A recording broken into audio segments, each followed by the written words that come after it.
जी, अस्सलाम वालेकुम। अभी हम लोग हिल की बात करते हैं। चूँकि हमारे यहाँ हिल की ट्रेनिंग करते नहीं हैं लोग, लेकिन गाड़ियाँ जैसे आप किसी ऊंचाई में जाते हो तो अगर आपको पता हो कि हिल के ऊपर मुझे किस तरह बिहेव करना है चढ़ाने के लिए, या आपको चलती हुई गाड़ी लेके जाना है या मुझे खड़ा करना है, तो उसके लिए हाफ क्लच होता है। Let to come on point.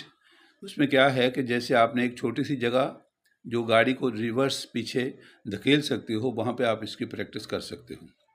गाड़ी में सीट वीट आप 100% ठीक करके जब बैठ जाते हो तो गाड़ी स्टार्ट हैंड ब्रेक खींच के रखनी।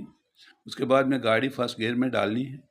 गाड़ी फर्स्ट गियर में डाल के एक्सीलेटर और ब्रेक के ऊपर दोनों के ऊपर पाँव रख के एक्सीलेटर आप दबाएं।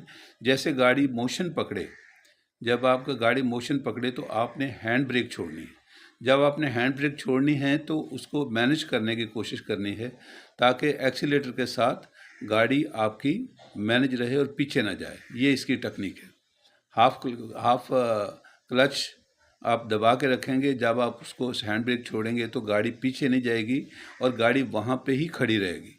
तो इसका मतलब है कि आपको हिल की प्रैक्टिस आप बार बार करेंगे तो आप किसी भी जगह में, जब गाड़ी किसी ऊंचाई की जगह में आप लेके जाते हो, गाड़ी आपने खड़ी कर दी, जब आप गाड़ी गियर में लगा के तो उसको आप चलाते हो, अगर आपकी ये प्रैक्टिस नहीं तो गाड़ी पीछे को आएगी, जो आपकी लाइन में पीछे गाड़ी है वो उसको अटैच करेगी और आपकी गाड़ी भी डैमेज हो सकती है। तो लेकिन आपको ये प्रैक्टिस करनी पड़ेगी ऐसी जगह में जहाँ गाड़ी आपको लेके जानी है लेकिन ऊंचाई है, उसमें हाफ क्लच के ऊपर फर्स्ट गियर में गाड़ी लगाकर आप हाफ क्लच के ऊपर गाड़ी लेके जाओ।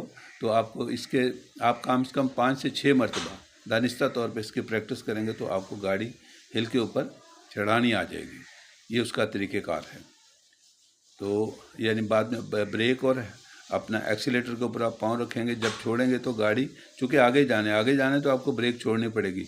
जब आप गाड़ी हाफ क्लच के ऊपर चली जाएगी तो आप हैंड ब्रेक छोड़ेंगे तो गाड़ी वहाँ खड़ी हो जाएगी। जाना मकसूद नहीं है, गाड़ी आपको खड़ी करनी अगर आ जाती है तो इसका मतलब आप हिल की आपको ट्रेनिंग है, आपको समझ है कि हिल के ऊपर मुझे किस तरह बिहेव करना है। ये उसका तरीक़ेकार है। टेक्निकल यही पॉइंट है। अगर आप उसको मज़ीद प्रैक्टिस करेंगे तो कहते हैं प्रैक्टिस मेक अ परफेक्ट। अगर आप बार बार करेंगे तो आपको हिल के ऊपर गाड़ी ले जाने की या चढ़ाने की आपको समझ आ जाएगी। ये इसका तरीका है। दूसरा क्या है, जब आप नीचे आते हो, हिल से नीचे आते हो, तो भी आपको गाड़ी को मतलब एक्सीलेटर नहीं देना। ये सबसे बड़ी एहतियात ये है कि ऊपर से आने के टाइम अगर आप एक्सीलेटर नहीं दबाते हो तो गाड़ी आपके अंडर कंट्रोल रहेगी। आप मतलब जो गाड़ी है जैसे तीसरे गियर में है तो गाड़ी से आप एक्सीलेटर से पाँव उठा लें, वो अपने ही उसके फ्लो के साथ नीचे आएगी। ये 2 जगह में आपको हिल की ज़रूरत पड़ती है। हमारे यहाँ तो टेस्ट देना पड़ता था, इसलिए गाड़ी आप वहाँ वो देखते थे खड़ी हो गई है, साथ में वो बैठते हैं, पुलिस वाला बैठता है, तो गाड़ी खड़ी हो गई है तो इसका मतलब है आपको हिल के ऊपर कंट्रोल है। ये बाकायदा ट्रेनिंग का हिस्सा है। हमारे यहाँ नहीं करते हैं, लेकिन आप इसको करेंगे तो आपको इसका मतलब है गाड़ी आपको वकूफ़ भी है, अगर ऐसी सिचुएशन आए तो उसे हैंडल भी कर सकते हो।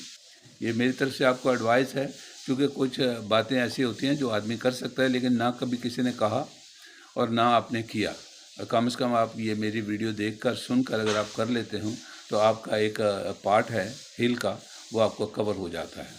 मुझे उम्मीद है मेरी बात की आपको समझ आई होगी। अगर आपको पसंद आए तो इसे लाइक और शेयर कीजिए, अपने पास रखिए, ये फ्यूचर में भी काम आएगा।